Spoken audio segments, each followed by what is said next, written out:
are key. Learning what foods are best for your body. Mm. And the way I go about helping my clients find this is like multifaceted. So we go through like basic nutrition, just learning about the way foods provide us energy and how they're processed through the system and the vitamins and the nutrients. But another layer of that is learning what your ancestors ate.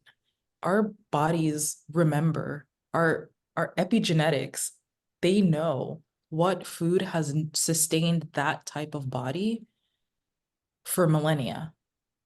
We know, we always know. And then the third part, and this comes from Ayurveda, which is the sister science of yoga, is learning about your dosha. So that might be a little like if you're a nerd like me, you probably want to know, but it's your mind body type. And this helps you figure out how different foods affect your not just your physical body, but your mental, your spiritual, and your emotional body, because they do have an effect on you in many different layers. So finding what foods are the best for you, and then finding what movement. I'm a little starstruck right now about that whole food thing. I never looked at it as my ancestors of what they ate.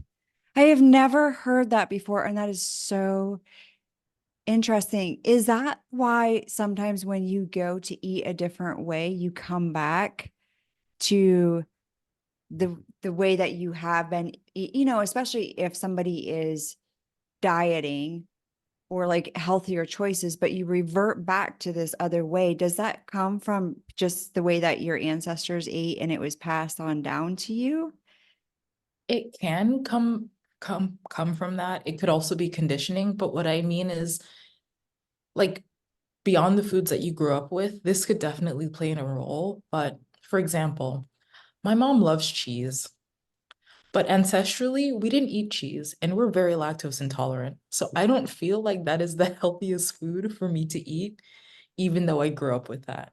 Okay, However, yeah. yeah, there are other ways that I can get my calcium in, right? Like ancestrally in the Caribbean and also in West Africa, where my ancestors are from, we ate a lot of green vegetables, dark leafy greens. So that's where I would like, that's where I feel better getting my calcium. I can eat some dairy, and it's usually yogurt, but that wasn't part of my ancestral diet. And when I understood that, I realized that's why dairy doesn't feel good for me. That's why it doesn't process well for me, even though I like the taste. I love root vegetables so much. And looking ancestrally, we grew a lot of tubers, like squash and potatoes and yams. I can eat some bread and flour products, but it's not an ancestral food. So it doesn't really settle well unless it's like sourdough.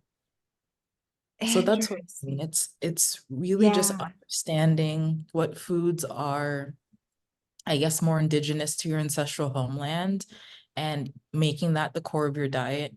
And obviously, we've evolved as humans, so that's not a box to put yourself in. But I find that for most people, that tends to be the most nourishing diet for them. And then we have these outliers. Like, I love ice cream, so I'm going to eat ice cream, even though it doesn't always work out for me. Yes. Yes, that's so true. So it's going back. So what I'm hearing is it's going back to the homeland of where your ancestors came from. Like in mine, it would be Switzerland, and I have French in me. So it would be going back to and do like studying up on it, which really, if you think about it, food doesn't, even though times change, your source of nutrients doesn't change. Like going back to the root of the earth, of like the actually grown thing, that never outdates, if we so to speak, like that. And there's so much wisdom that is held in that. That is, oh, my inner nerd is going to be coming out these next. You Yeah. opened a whole box. That is so interesting and